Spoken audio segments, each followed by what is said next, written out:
excesul este că vin în zona aceasta a ploapei, de-a lungul nasului, în exteriorul ochiului.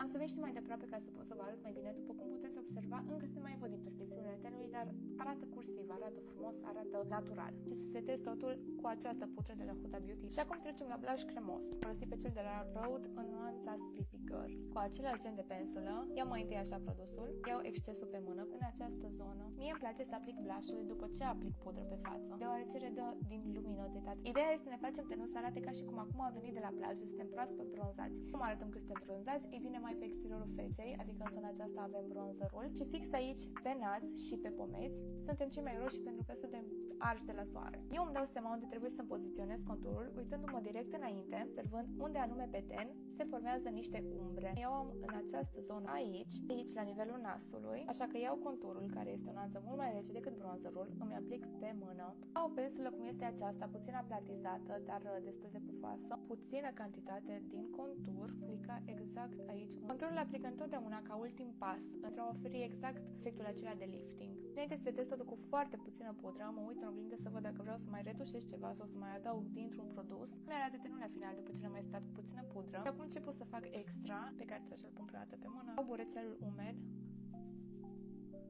În final așa arată.